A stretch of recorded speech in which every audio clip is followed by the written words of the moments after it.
स्वागत है हमारे चैनल साइबर एजुकेशन में। आज के वीडियो में बात करने वाले हैं बिहार डीएलएड इंट्रेंस एग्जाम 2023 के बारे में। फ्रेंड, जैसा कि आपको मालूम होगा 25 जनवरी 2023 से बिहार डीएलएड का ऑनलाइन फॉर्म शुरू हो रहा है और आप सभी कैंडिडेट के लिए अच्छी खबर है कि इस बार बिहार डीएलएड में टोटल सीटों की संख्या जो रहने वाली है वो 30,550 रहने वाली है, जो कि यहाँ पे अच्छा खासा सीट माना जाएगा। साथ ही मैं बता दूँ कि इस बार जो आपका बिहार डीएलएड का एग्जाम होने वाला है इसमें आपको बहुत सारा परिवर्तन देखने को मिल जाएगा और इस बार न्यू एग्जाम पैटर्न आपको जारी किया गया है। साथ ही हम लोग बात करेंगे इसके सिलेबस के बारे में कि आखिरकार कौन कौन से चैप्टर इंपॉर्टेंट है जो कि आप अपने तैयारी में इसको जरूर देखिए, क्योंकि यहाँ से ज़्यादातर क्वेश्चन पूछ जाते हैं। मेरे पास बहुत सारे कैंडिडेट के भी क्वेश्चन आए कि सर क्या इस बार निगेटिव मार्किंग है या फिर नहीं है, तो इसके बारे में हम लोग बात करने वाले हैं कि निगेटिव मार्किंग है या फिर नहीं है। ठीक है, तो अगर आप भी बिहार डीएलएड का फॉर्म 2023 में फॉर्म फिलअप करने वाले हैं, इसका एग्जाम देने वाले हैं, तो इस वीडियो को शुरू से लेकर लास्ट तक देखिएगा, क्योंकि आप सभी कैंडिडेट के लिए ये वीडियो इंपॉर्टेंट है। इस वीडियो के माध्यम से हम लोग एग्जाम पैटर्न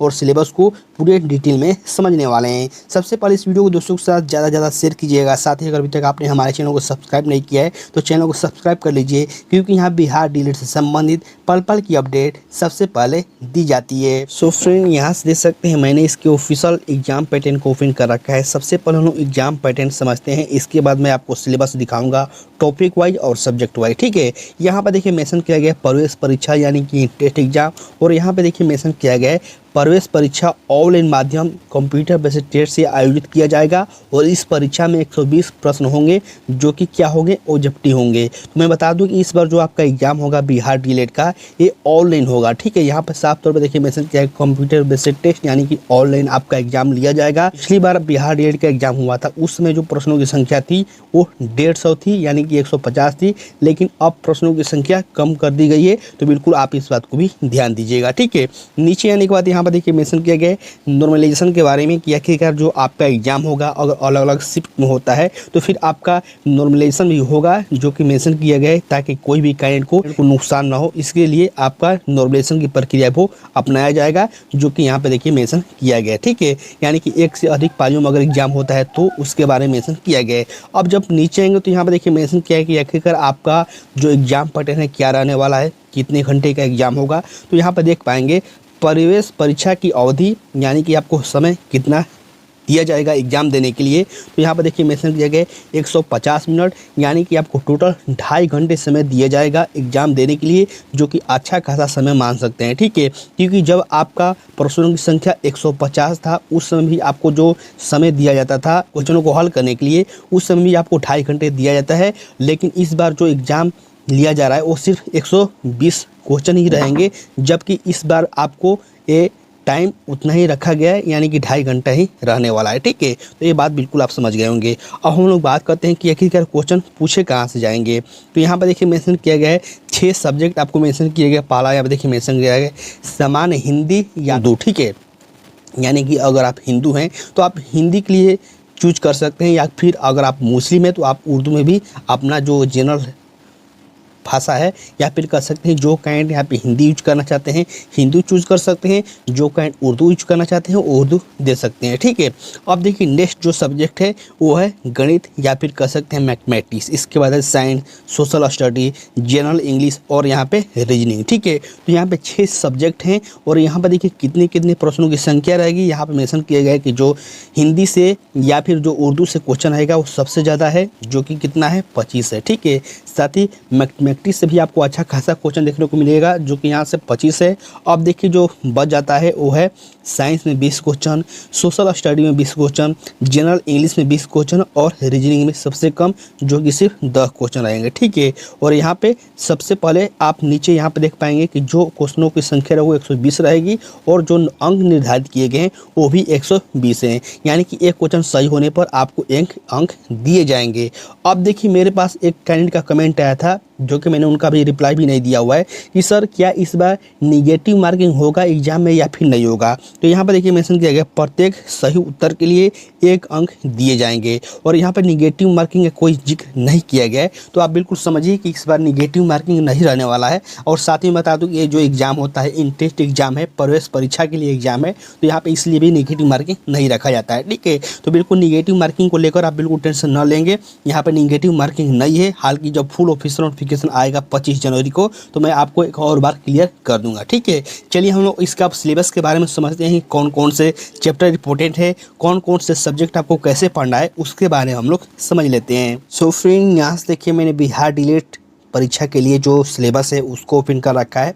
तो सबसे पहले हम लोग बात करते हैं सामान्य हिंदी के बारे में, जनरल हिंदी के बारे में, कि क्वेश्चन किस किस चैप्टर से पूछे जाते हैं। तो यहाँ पर देखिए सबसे पहले मेंशन किया कि मैट्रिक स्तरीय, यानी कि जो आपका क्वेश्चन का लेवल रहेगा वो हाई नहीं रहेगा, मैट्रिक स्तर के ही प्रश्न पूछे जाएंगे। तो बिल्कुल आप ज़्यादा टेंशन न लेंगे। ठीक है, अब देखिए बहुत सारा यहाँ पे चैप्टर मेंशन किया गया है जो कि आप देख पाएंगे हिंदी का, जो कि यहाँ से क्वेश्चन पूछे जाते हैं। तो अब बात आती है कि कौन कौन से चैप्टर इंपॉर्टेंट है। तो सबसे पहले तो मैं बताऊं कि आपको जितने भी यहाँ चैप्टर दिए गए हैं सारे चैप्टर को पढ़ना है। ठीक है, मैं आपको जरूर बता सकता हूं कि एक क्वेश्चन यहाँ से आते ही जरूर हैं, लेकिन आपको अभी समय है, अभी एग्जाम डेट आया नहीं है, तो आपको सारे जो चैप्टर मेंशन किए गए सारे चैप्टर को आप जरूर पढ़िएगा। ठीक है, जैसे कि मैं आपको कुछ इंपॉर्टेंट चैप्टर का नाम लेता हूं, जो कि हो गया संधि विच्छेद। ठीक है, देखिए संधि विच्छेद से आपको एक दो क्वेश्चन हर हाल में देखने को मिलते हैं। साथ ही हो गया वाक्य शुद्धि, वाक्य शुद्धि से भी क्वेश्चन देखने को मिलते हैं। कोई वाक्य दे दिया जाएगा जो कि अशुद्ध रहेगा, उसको आपको शुद्ध करके बताना होता है, या फिर आपको 4 ऑप्शन दे दिया जाएगा और बताना होगा कौन सा शुद्ध है। ऐसे करके क्वेश्चन पूछे जाते हैं। साथ ही आपको मुहावरा और लोकोक्तियाँ भी एक दो पूछ लिए जाते हैं। और यहाँ पर देखिए और बहुत सारे अलग अलग चैप्टर हैं जो कि यहाँ पे देख पाएंगे। ठीक है, अब हम लोग बात करते हैं सामान्य अंग्रेजी के बारे में, जनरल इंग्लिश के बारे में, जो कि ये भी मैट्रिक स्तरीय ही क्वेश्चन आएंगे, जो कि यहाँ पे देखिए मेंशन किया गया है। ठीक है, अब देखिए इंग्लिश में कहाँ कहाँ से क्वेश्चन पूछे जाते हैं उसका जो सिलेबस है यहाँ पे पूरा डिटेल में मेंशन किया गया है। ठीक है, आती है कि हम कौन सा यहाँ पे जो चैप्टर है वो इम्पोर्टेंट समझे। तो मैं फिर से रिपीट करूंगा कि देखिए अभी आपके पास समय है पढ़ाई करने के लिए, एग्जाम देने के लिए। तो आप जितने भी यहाँ पे चैप्टर दिए गए सारे चैप्टर को आप सबसे पहले पढ़िए। ठीक है, और आपके पास समय नहीं होता तो मैं आपको बता देता कि आप इस चैप्टर को अच्छे से पढ़िए, लेकिन अभी आपके पास समय है तो जितने भी आपको यहाँ पे चैप्टर देखने को मिल जाएंगे, जैसे कि पैसिव वॉइस हो गया या फिर टाइम एंड टेंस हो गया, बहुत सारे यहाँ पे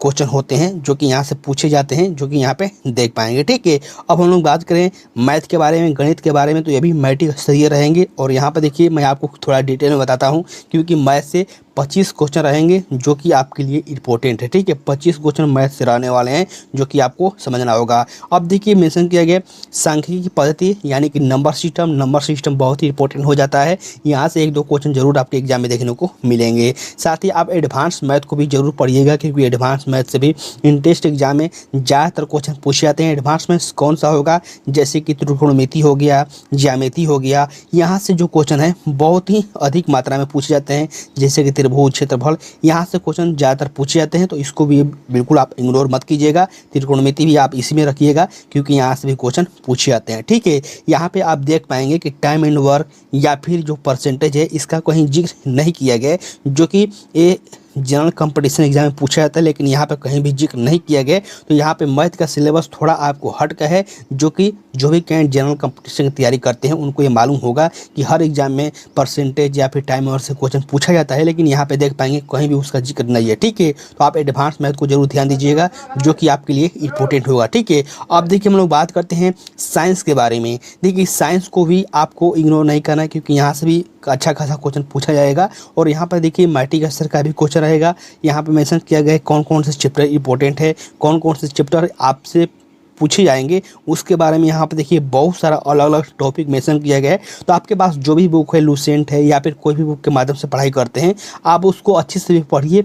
आप हमारे चैनल के माध्यम से जुड़े रहिए। मैं इसका क्लास भी लूँगा, साइंस का, जनरल साइंस का, जीके का। तो बिल्कुल आप हमारे चैनल के माध्यम से जुड़े रहिए। साथ ही जो मैं आपको यहाँ पर सिलेबस दिखा रहा हूँ इसको आप पढ़ लीजिए। मैं आपको एक एक चैप्टर को तो नहीं बता सकता, कि जैसे कि यहाँ पर देखिए मेंशन किया गया है तत्वों के वर्गीकरण, यानी कि जो आवर्त सारणी से क्वेश्चन आते हैं उसके बारे में मेंशन किया गया। साथ ही हमारे पर्यावरण, ऐसे करके देखिए बहुत सारे अलग अलग चैप्टर हैं। आप इसको खुद से रीड करना चाहते हैं तो आप टेलीग्राम ग्रुप को ज्वाइन कर लीजिएगा, मैं वहाँ पर इसको जरूर सेंड कर दूँगा। ठीक है, अब हम लोग बात करते हैं ऑल सब्जेक्ट के बारे में, जो कि यहाँ पे नीचे हम लोग देखते हैं, जो कि है सामाजिक अध्ययन या फिर कह सकते हैं सोशल स्टडी। ठीक है, यहाँ से क्वेश्चन कौन कौन से पूछे जाते हैं, कौन कौन चैप्टर से, तो यहाँ पे देख पाएंगे भौगोलिक खोज, फ्रांस की क्रांति या फिर जो हिस्ट्री का जो टॉपिक है उसके बारे में यहाँ मेंशन किया गया है। जब नीचे आएंगे तो यहाँ पे देखिए बहुत सारा अलग अलग टॉपिक है जो कि मैं आपको यहाँ पे डिटेल में दिखा देता हूँ, आप खुद से इसको रीड कर सकते हैं। और यहाँ पे देखिए नीचे मेंशन किया गया भारत के पड़ोसी देश, जल संसाधन, ऐसे करके बहुत सारा यहाँ पे सोशल स्टडी का टॉपिक दिया गया है जो कि आप लुसेंट के माध्यम से या फिर किसी बुक के माध्यम से इसको डिटेल में पढ़िएगा। इसके बाद आप ऑब्जेक्टिव क्वेश्चन लगाइएगा, साथ ही आप हमारे चैनल के माध्यम से जुड़े रहिएगा, मैं भी आपको ऑब्जेक्टिव क्वेश्चन कराने वाला हूँ, ठीक है।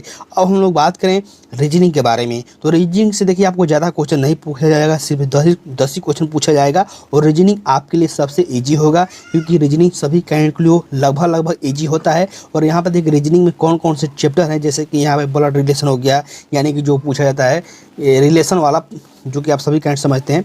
इसके बाद है coding decoding, alphabet, direction sense test, साथ ही आपको बहुत सारा और टॉपिक है जैसे कि रैंकिंग हो गया, टाइम हो गया, साथ ही आपको देखिए मेंशन किया गया है कौन सा यहाँ पे क्वेश्चन है, कंक्लूजन हो गया, यहाँ पे देखिए स्टेटमेंट हो गया। तो ऐसे करके बहुत सारे टॉपिक है जो कि जनरल कंपटीशन में रीजनिंग से जो क्वेश्चन पूछे जाते हैं वही सब यहाँ पे देखने को मिल जाएगा, जो कि यहाँ पे आप सभी कैंडिडेट के लिए अच्छी है, ठीक है। और लास्ट में बढ़ जाता है उर्दू, जो कैंडिडेट यहाँ पे हिंदी यूज नहीं करते हैं, जो कैंडिडेट अपना सब्जेक्ट हिंदी नहीं रखना चाहते हैं वो उर्दू वाले, जैसे कि जो कैंडिडेट मुस्लिम है वो कैंडिडेट यहाँ पे देख पाएंगे। तो मुझे उर्दू तो पढ़ना आता नहीं है कि मैं आपको दिखा पाऊँ, हालांकि मैं यहाँ पे जो भी कैंडिडेट उर्दू वाले हैं उसको आप देख लीजिएगा, ठीक है, जो कि मैं आपको स्क्रीन पर दिखा रहा हूँ, ठीक है। तो फ्रेंड ओवरऑल जो मैंने आपको यहाँ पर सिलेबस बताया, यही सिलेबस आपके एग्जाम में पूछा जाएगा, जो कि कंप्यूटर बेस्ड टेस्ट आपका होने वाला है 2023 में। ये आपको इस बार यही सब पढ़ना है जो कि आपके एग्जाम में पूछा जाएगा, ठीक है। तो ओवरऑल बात करें तो आपको मैथ पर, और अगर आप उर्दू से हैं तो उर्दू पर, और जो कहें हिंदी से हैं, सॉरी जो हिंदू हैं वो हिंदी पर वो ज़्यादा ध्यान दीजिएगा, ठीक है, क्योंकि 25 क्वेश्चन आपको यहीं से पूछे जाएंगे, 25 क्वेश्चन मैथ से और 25 क्वेश्चन हिंदी से। तो आप इन दोनों सब्जेक्ट को बिल्कुल इग्नोर मत कीजिएगा, यहाँ से ज़्यादा क्वेश्चन पूछे जा रहे हैं। तो ऐसा मेरा मतलब नहीं है कि आप बाकी सब्जेक्ट को छोड़ दीजिए, ऐसा नहीं है, लेकिन आपको मैथ और हिंदी पर ज़्यादा ध्यान देने की ज़रूरत है, या फिर कह सकते हैं मैथ और उर्दू पर ज़्यादा ध्यान देने की ज़रूरत है, जो भी क्या इसमें एग्जाम को देने वाले हैं, ठीक है। ओवरऑल फ्रेंड मैंने आपको सारा सिलेबस, सारा एग्जाम पैटर्न डिटेल में बताने की कोशिश की है। फिर भी आपको इस वीडियो से संबंधित कोई भी क्वेश्चन होते हैं, कोई भी डाउट होते हैं, तो वीडियो के नीचे कमेंट करके आप जरूर पूछिएगा। मैं आपको पूरी कोशिश करूँगा कि आपके कमेंट का मैं आंसर दे पाऊँ, ठीक है। तब तक के लिए बाय फ्रेंड, जय हिंद।